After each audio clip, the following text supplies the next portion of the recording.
মিয়াক অসম ল'ব নিদিওঁ বুলি মন্তব্য কৰিলে মুখ্যমন্ত্ৰীয়ে। লগে লগে মুখ্যমন্ত্ৰীক উভতি ধৰাৰ চেষ্টা কৰিলে বিৰোধীয়ে। আৰু চাওক বিধানসভাত কি ধৰণৰ হুলস্থুলীয়া পৰিৱেশৰ সৃষ্টি হ'লে। সম্পূৰ্ণ চাই লওঁ আহক। আমিনুল চাহাব বেদনাটো বুজি বেদনাটো বুজি পাওক। আপোনালোকে মই ইয়াত এটা সৰু কথা, বেদনাবোৰ নুবুজিলে আপোনালোকে কেতিয়াও ঔষধ দিব নোৱাৰে।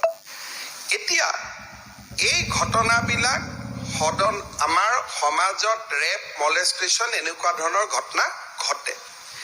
কিন্তু ইয়াৰ ফলত কি হয়, আজি আপোনালোকে জানে যে ধিঙৰ দৰে চহৰত এসময়ত গোটেই এৰিয়াটোত আমাৰ হিন্দু মানুহখিনি আছিলে।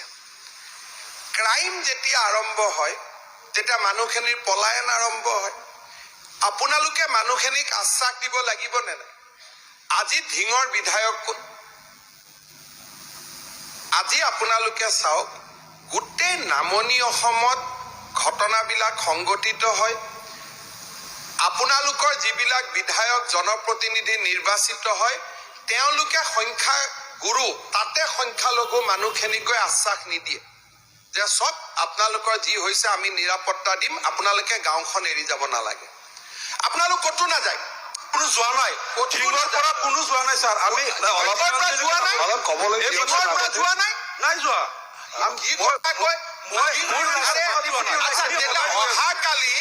অহাকালি মই ধিঙত পপুলেশ্যন কিমান চেঞ্জ হৈছে, হিন্দু মুছলমান 1951-ৰ পৰা কিমান পৰিৱৰ্তন হৈছে, মই আপোনাক অহাকালি ব্যক্তিগতভাৱে ডেটাটো দি দিম। কাৰণ ইয়াত প্ৰভোগ কৰা বুলি ক'ব। প্ৰত্যেকটো ক্ৰাইমৰ পিছত মানুহৰ পলায়ন হয়। যেতিয়া পলায়ন হয় মানুহৰ মনত পুঞ্জীভূত ক্ষোভ হয়। যদি আজি কেইদিনমান আগতে বৰপেটাত শ্মশানত আহি তলা মাৰি দিয়া হ'ল। বিধায়ক কোন? ৰফিকুল জামান চাহাব। আপোনালোকে ক'লে যে হিন্দু মুছলমান একো নাই, সকলোৰে কাৰণে MLA, সকলোৰে কাৰণে মুখ্যমন্ত্ৰী। এতিয়া মোক কওক, সেই ক্ৰাইম চিনৰ মোৰ সমস্যাত হোৱা নাই তেনেকুৱা। মোৰ জনিয়া খুব ভালে আছে, জনিয়া সত্ৰ, জনিয়াৰ মানুহ কোনেও অহা নাই, ঠিক ঠাকে আছে। মই জানো জনিয়াত কি আছে, কেইটামানহে আছেগৈ। আৰু আগৰ পৰাই কেইটামানে আছিল। 51ত কেইটামানে আছিলে, বিলকুল কেইটামানে আছিল। 51ত কেইটামানে আছিল, ঠিক আছে।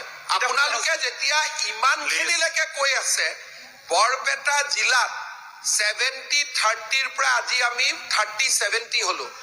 নহয়, জিলাখন কালি মই ডেটা দি দিম, পাৰ পুলিং বুথ মই ডেটা দি দিম। এতিয়া যেতিয়া সংখ্যা গুৰু, নামনিত সংখ্যালঘু, সেই অঞ্চলবিলাকত যেতিয়া ক্ৰাইম হয়, ৰেপ হয়, ধৰ্ষণ হয়, কিবা ঘটনা হয়, মানুহখিনিৰ মনত যেতিয়া ইনচিকিউৰিটি হয়, তেতিয়া বিধায়কসকল তাত যায় নে নাযায়? মই মনোৰঞ্জন তালুকদাৰৰ কথাটো বাদ দিলো। তেখেত মই যায় নে নাযায়? এটা কথা মই স্পষ্ট কৰিব বিচাৰিছো, মুখ্যমন্ত্ৰী মহোদয়, ধিঙত যিটো পৰিয়ালৰ ভিক্টিম কিশোৰীগৰাকী পেহী আমাৰ UDF-ৰ ৱাৰ্কাৰ, আমাৰ তেওঁলোকৰ পৰিয়ালৰ লগত আগৰ পৰা মোৰ ভাল, আমাৰ UDF-ৰ ৱাৰ্কাৰ, তাইৰ পেহী আমাৰ দলৰ কাম কৰে। আৰু লগতে মই নিজে এই পৰিয়ালটোক লগ ধৰি কিশোৰীগৰাকীক মই মুখ্যমন্ত্ৰী মহোদয়ৰ অৱগতিৰ কাৰণে কৈ আছো। 1 মিনিট, মই তাত গৈ মই সিদিনা কথা পাতিলো। মই কৈছো কিশোৰীগৰাকীক যে মা তুমি চিন্তা নকৰিবা, তোমাৰ লগত আমি সকলো আছো।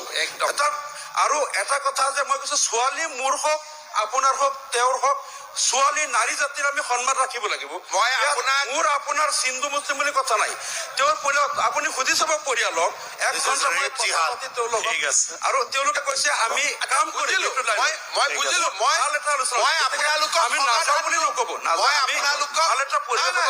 আপোনালোকক সমাধানটো দি আছো। আজি বৰপেটা, ধুবুৰীত হিন্দু মানুহৰ ওপৰত অত্যাচাৰ হলে তাৰ যদি মেজৰিটি ছেকশ্যনটোৱে গৈ মানুহখিনিক প্ৰটেকশ্যন দিয়ে, তেতিয়াহ'লে আমি যোৱাৰ প্ৰয়োজনে নাথাকে। আজি যোৱা 4 মাহত ধুবুৰী, বৰপেটা জিলাত যিমানটা এনেকুৱা ঘটনা সংঘটিত হৈছে, জয়ন্ত মল্ল বৰুৱাক মই পঠাইছো, কিন্তু বিধায়কটোতো যোৱা নাই তাতে। জয়ন্ত মল্ল বৰুৱাক মই পঠাইছো, স্থানীয় বিধায়কটোতো যোৱা নাই। আজি খবৰ কৰক, মই গাঁৱৰ নাম কিবা কৈ পৰিৱেশটো বেয়া কৰিব খোজা নাই। আপোনালোকে কৈছে মুখ্যমন্ত্ৰীয়ে ছাইড লয়। ছাইড কোনে লৈ আছে? ছাইড কোনে খেলি আছে? আজি যদি আপোনালোকে হিন্দু মানুহখিনিৰ প্ৰতি সহনশীল হয়, নামনিত, মধ্য অসমত, উত্তৰ অসমত, ঘটনাটো নহয়। আজি এটা সমাজত যেতিয়াই এই ৰেপ কেছবিলাক হয়, বিশেষকৈ হিন্দু ছোৱালীৰ ওপৰত মুছলমানৰ দ্বাৰা, আৰু হিন্দু ল'ৰাৰ দ্বাৰা মুছলমান ছোৱালীৰ হয়, তেতিয়া যদি মুছলমান উকিলবিলাকে কৈ দিয়ে যে আমি এই কেছ নলওঁ, আজি সমাজত সমৰসতা কেনেকে আহিব? আজি যেতিয়া মুছলমান একিউজড হয়, হিন্দু ভিক্টিম হয়, তেতিয়া সেই উকিলসকলে যদি মুছলিম উকিলসকলে বৰপেটা বঙাইগাঁৱত কৈ দিয়ে যে ভাই তুমি এই কেছটোত মই তোমালোকৰ হৈ থিয় নহওঁ, কাৰণ এই কেছটোত থিয় হলে মানুহে ভাবিব যে আমি কমিউনিটিটোৱে তোমাক ছাপোৰ্ট কৰিছো। ৰিভাৰ্ছ, হিন্দু ল'ৰা এজনে যদি মুছলিম ছোৱালী এজনীক ধৰ্ষণ কৰে, হিন্দু উকিলে যদি কয় তোমাৰ কেছ আমি নলওঁ, সমাজত ৰেপ থাকিব, সমাজত ধৰ্ষণ থাকিব। আজি কংগ্ৰেছ দলৰ সদস্যসকলে, আপোনালোক বহি আছে, মই শুনিব একো ধৈৰ্য নাই। বেদনাবিলাক যেতিয়া শুনে তেতিয়া গোটেই কথাবিলাক চল্ভ হৈ যায়। মৰিগাঁৱত যেতিয়া মুছলিম ছোৱালীৰ ওপৰত ধৰ্ষণ হ'ল, মইতো তাতো গৈছো, লাহৰী ঘাটত। মইতো ৰেপৰ ক্ষেত্ৰত হিন্দু মুছলমান কৰা নাই, মই তাতো স্পটত গৈছো। কিন্তু সেইজন মানুহকো ৰক্ষণাবেক্ষণ কোনে দি আছিলে? এতিয়া লাহৰী ঘাটৰ বিধায়ক উঠি গ'ল, মোক তেওঁৱে কয় যে বেছি একশ্যন ল'ব নালাগে, কিন্তু ভিক্টিম মুছলিম, পাৰ্পিট্ৰেটৰো মুছলিম। আজি হাউচৰ পৰা এটা মেছেজ দিয়ক, তেওঁলোকেতো ভাল কথা শুনাৰ মতলবে নাছিলে, আজি আহিছিলে পোষ্টাৰ টোষ্টাৰ লৈ, যে আমাৰ যিকোনো ৰেপ কেছত আমাৰ যদি সমাজৰ আসামী হয়, সমাজৰ উকিল এটাত অংশগ্ৰহণ নকৰে, তেওঁক প্ৰটেকশ্যন নিদিয়ে। আমি সকলোৱে মিলি পৰিৱেশ এটা বনাওঁ। আজি ধিঙৰ অভিযুক্তৰ যি দুজন যেতিয়া ধৰাত পৰিব, তেওঁৰ কেছ হিন্দুৱে লওক, হিন্দু এডভোকেটে লওক, কিন্তু নগাঁৱৰ মুছলমান বাৰে কওক যে এইটো আমি নলওঁ, কাৰণ এইখন শংকৰদেৱৰ স্থান, আজান ফকীৰৰ স্থান, আমি ইয়াত সামাজিক সমৰসতাটো আমি জীয়াই ৰাখিম। হিন্দু উকিলে লওক, কিন্তু আমি কেছ নলওঁ। প্ৰটেকশ্যন নাপালে হ'ব। আৰু যেতিয়া এনেকুৱা ভিক্টিমত অতিষ্ঠ হৈ বৰপেটা আদিৰ পৰা মানুহ গাঁৱৰ পৰা ওলাই আহিব খোজে, আপোনালোকে গৈ প্ৰটেকশ্যন দিয়া আৰম্ভ কৰক, যে গাঁও ত্যাগ নকৰিব, আমি আপোনালোকৰ লগত আছো। কাৰণ তাত প্ৰটেকশ্যন দিব পৰা ক্ষমতা আজি মোৰো নাই। কোনে ক্ষমতা দিব লাগিব? আপোনালোকে দায়িত্ব দিব লাগিব। আপোনালোকে ভাবে যে উজনিত যোৱা ব্যৱসায়ীখিনিক প্ৰটেকশ্যন হিমন্ত বিশ্ব শৰ্মাই দিব লাগে, কিন্তু বৰপেটা ধুবুৰীত সদায় অত্যাচাৰৰ সন্মুখীন হৈ থকা হিন্দু মানুহখিনিকো সুৰক্ষা আপোনালোকে দিব লাগিব নে নাই? লাগিব নে নাই? মই খালি সুধিছো, মই একো প্ৰশ্ন সোধা নাই, লাগিব নে নাই? খালি হোৱা নাই, মোৰ লগত লিষ্ট আছে। আপোনাৰ আজিও মই কওঁ, ক্ৰাইম ফিগাৰত আপোনালোকক মই এতিয়াও কওঁ যে মইতো আপোনালোকক খালি মই আহ্বানহে জনাইছো। এটা কথা কম, মই কৈছো যে আজি আপোনালোকে যদি এনেকুৱা এটা নেতৃত্ব লয় উজনিত, আপুনি নিৰাপত্তা নিজে নিজে পাব। আৰে এইটোতো এইবাৰ কবৰস্থানত জাগা নিদিলে, এইবাৰ ড্ৰাগছ কবৰস্থানত জাগা নিদিলে, জানাজা নপৰিল, মাননীয় সেইবিলাকৰ পৰা ল'ব দিয়ক। বন্ধ কৰিছে আজি কবৰস্থানত কবৰস্থ কৰিব আছো। আপোনালোকে গাঁৱৰ মানুহখিনিয়ে জানাজা দিয়া নাই, কিন্তু আপোনালোকে ষ্টেটমেণ্ট দি আছে পুখুৰীত কেনেকে পৰিলে।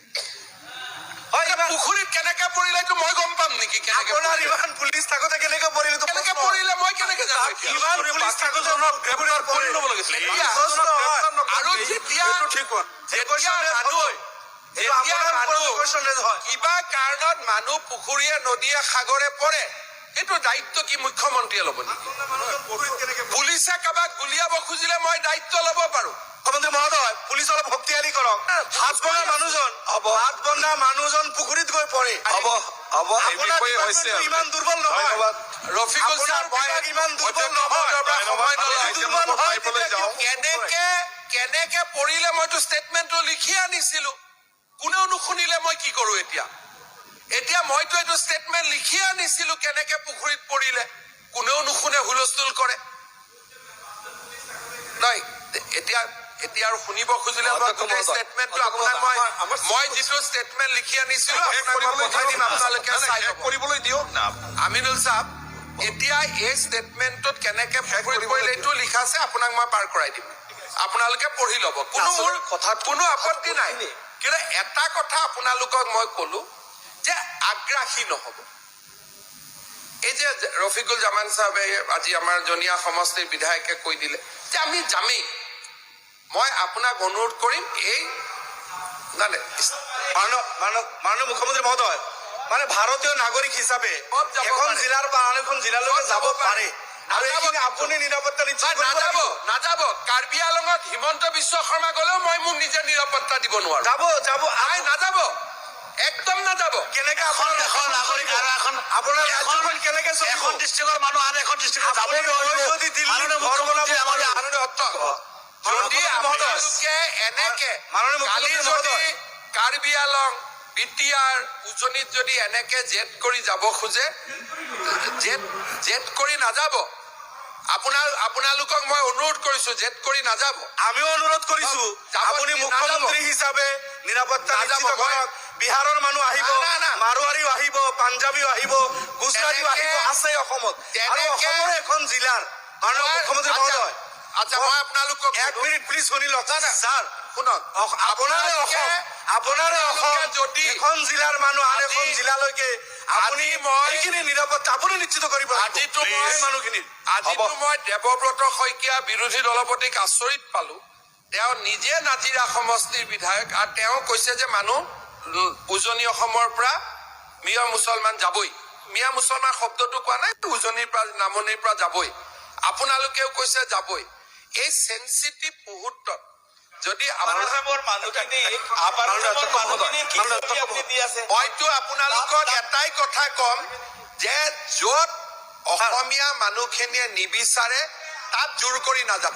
ছাৰ, যদি যেতিয়া বিচাৰে তেতিয়া যাব।